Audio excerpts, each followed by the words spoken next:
Welcome to Level Up with Winnie Sun.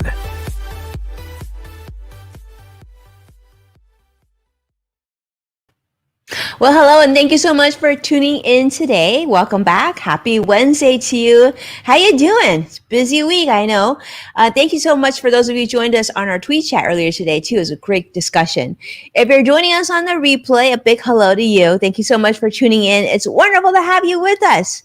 And a big welcome to my friends at Modern Mom, because as you know, we're streaming to you now, so you can also stay on top of relevant business news. Let's start with the market, let you know how it kind of ended in sort of a negative territory. The Dow closed down 164 points, the Nasdaq down 39 points, and the S&P 500 also down across the board on all three of those indices. And what's going on? I mean, this week is actually earnings week, as you know. We heard from Tesla recently. We've heard from a lot of the tech companies this week. And today we heard of Apple. We've heard from Apple actually after the financial markets close today. So we'll see how that unfolds tomorrow. Apple is still as popular as ever. After the market closed today, they announced impressive revenue numbers, bringing in over $89 billion in revenue versus the expected $77 billion that analysts had forecasted. The company is celebrating its biggest ever revenue quarter and growth in each of its respective product lines. Tim Cook must be so proud. Those of you who are iPhone users and iPad users and MacBook Pro, you are probably very proud in some ways too. They got so many new technology and so many new products. Really exciting to see. Want to say a great big hello to my friends on all the social media platforms, especially Josh. I see CrossX Fighter on YouTube. It's wonderful to see you, my friend. Thank you so much for always being so supportive, always being so kind. Now, in other news, Facebook also reported earnings today. Yeah, and this one, I'm curious to see if you're surprised or not surprised about this information. Now, Facebook's earning, they did beat expectations on both the earnings and the revenue side. The stock was up over 5% in the after hours trading earlier today. But here's the thing. More people on social media, and so because of that, advertisers have taken advantage and spent more money on ad dollars. So that's what Facebook is seeing, that positive revenue. However, and this is a big however, and I'm curious to see how you feel about this. Facebook has a problem, or maybe a challenge, you would say, on their hands. And that is that user growth is what I would consider lukewarm at best. Here in the United States and in Canada, Facebook user numbers have stayed around 190 million daily active users for the second consecutive quarter. So you're not seeing a lot of growth. So the question is, millennials, Gen Z, are they going to continue to give Facebook, the usership that they've enjoyed in previous years? Because if the user numbers start to go down, right, will advertisers continue to spend big money in advertising on Facebook? The other question would be, of course, as we get closer to normal, as more Americans get vaccinated and get back to work, right, get back to life as normal, will that many eyeballs still continue to stay on Facebook? Because Facebook is dependent on that. Because without audience, advertisers are going to look for that next new platform. So really interesting. I would love to see what you think, right? Vicky, how do you feel about that? Do you spend much time on Facebook anymore? I see you joining us from Facebook. And more importantly, are you noticing the ads too? Because advertisers are spending a lot of money on Facebook ads. Now, on other news, and this is we got to share some positive news. This news I thought you would really enjoy hearing. Now, you may have heard of a small company called Chipotle. Interesting enough, Chipotle is based here in Newport Beach. It's pretty much like my territory around here. And well, they are doing something really fun. They want to say a big thank you to our healthcare workers nationwide. And so they're offering hundreds of thousands of free burritos. That's right. So if you're a healthcare worker, or you have a healthcare worker in your life, I know my creative director, he has healthcare workers in his life. They might be excited. They're going to get a free burrito at Chipotle, and so good job, Chipotle. They're actually planning to roll out over 250,000 burritos, which is sort of mimicking their earlier program of fueling healthcare workers over the past year. Now, I'm guessing there's going to be more than 250,000 burritos being given out, because I know that there's a lot of healthcare workers and frontline employees that really deserve some good food. So I think they're excited about that. So good job, Chipotle. We want to hear more of that. We want to hear more of that good energy, right? More of helping those in the world, especially during COVID. Now, on today's tweet chat, for those of you who didn't get a chance to join me on Twitter earlier today, don't worry. What's beautiful about tweet chats is this happens on Twitter, right? And it's pretty much every Wednesday. You can join at 2 p.m. Eastern or 11 a.m. Western if you're joining from the West Coast. We share out a number of questions. And today I was joined by, as you can see, this illustrious panel, amazing people. We're joined by Jasmine Stringer, who I adore. You've seen her in a lot of television shows and whatnot. Also, we see Slack, which joined us as well. Suzanne Brown, Carla Jenkins, wonderful, wonderful people. We talked about sort of what working life is going to be, post-pandemic. Now, many of you may be like me. I'm currently working from home. My kids are downstairs, they just finished just distance learning, so they're really enjoying some backyard time.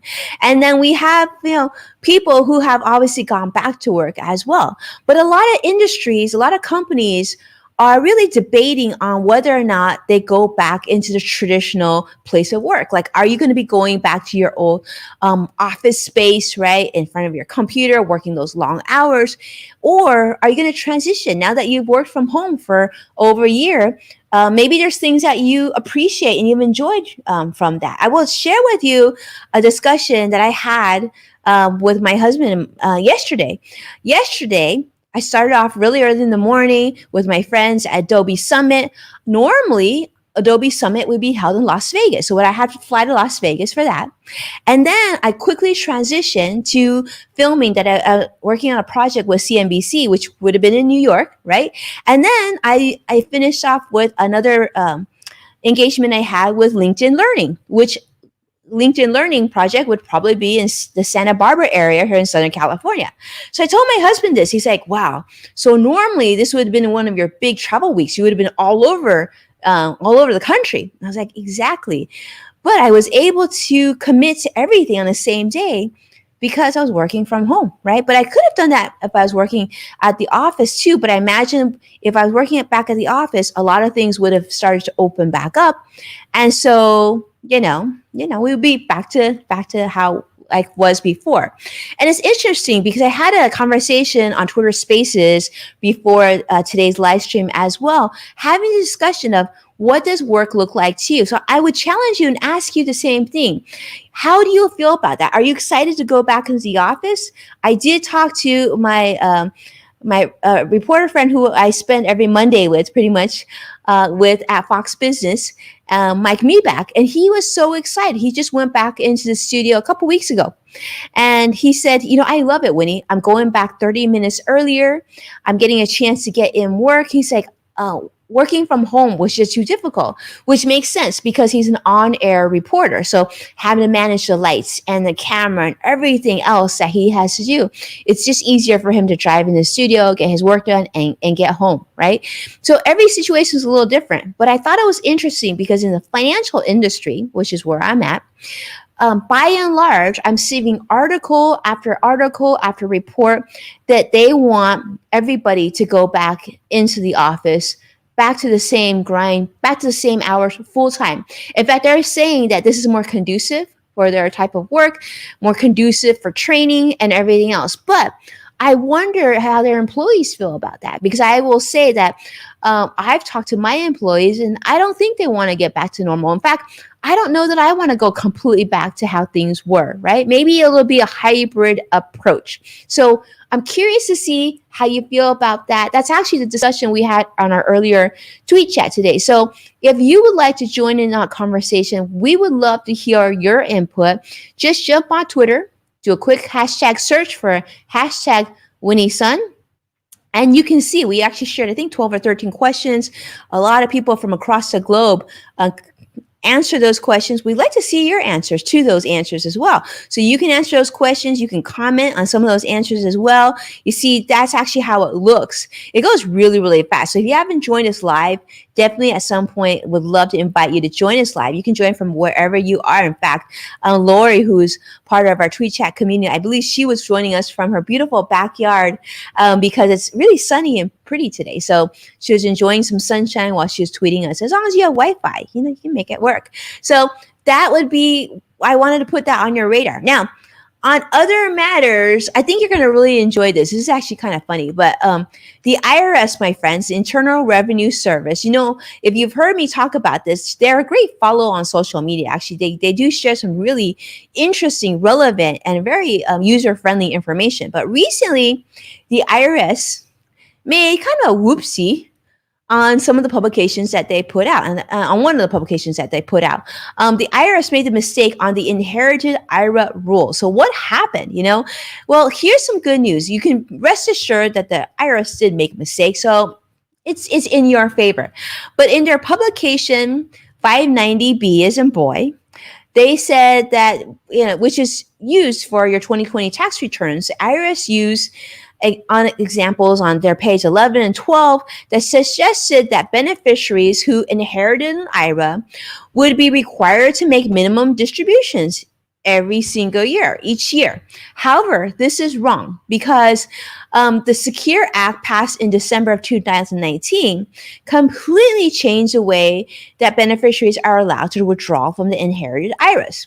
So prior to this law, if you had a beneficiary who was a non-spouse, then when they inherited your IRA, then they would be able to take money from that over their lifetimes. But with the Secure Act, they actually now have to take it by the 10th year after the person passes away. Now, the good news to that is that although you are required to take it within 10 years, you can pretty much decide how you want to take it out. So, because when you take out money from an inherited IRA, in most cases, you're going to have to pay taxes, right? So you could, let's say right now you were unemployed, you could take out, I don't know, almost all of it if you wanted to, or you could take out more while your income's lower. And as your income increases, you have bonuses, you might take lesser amounts. And so that gives you a lot of flexibility if you inherit an IRA. Now, the IRS was saying in this document that wasn't the case. Like, you have to take out a specific amount every single year. And if you don't take out the right amount, then you could get penalized. It was just a big mess. But basically, rest assured, the IRS was wrong on this. And you still do have your 10 years and you still can take it as you see fit for yourself. Now, if you're not sure and you're in that category of inheriting an IRA and you had to make decisions, I would recommend that you seek out a financial advisor for that information, or you could go to your accountant for that information as well. Make sure you do it right, okay? My little 2 cents there. Got to make sure I take care of you because you're like my family, right? Because you're watching me each and every day. Big thank you. Also, I see Vicky sharing a lot of information. Alicia, also, thank you so much for tuning in. I love seeing your comments on work from home, right? Working from home. I'm thinking, talking to my team, I will say I feel like the vast majority of my team is somewhere between the hybrid approach and working from home. I think that we have some members of our team who really enjoy just completely working from home, but also a good portion of us who do sort of value that hybrid approach, because there are some things that we do that do work best when we're in a collaborative approach, we're in as a team together. And some of the technology, like commercial scanners and commercial printers, like we're not just going to have them at home. So things to think about, right? So thank you so much, my friends, for watching, supporting our program. Please take a moment to share this show with those that you care about. And as a reminder, you can find full episodes of Level Up with Winnie's Son on NASDAQ, Amazon Fire, and Roku. But be well. I can't wait to see you tomorrow. We've got so much more to share with you and actually more exciting news as well. So we're going to finish the week strong. I'll see you very soon. Take care now. Bye-bye.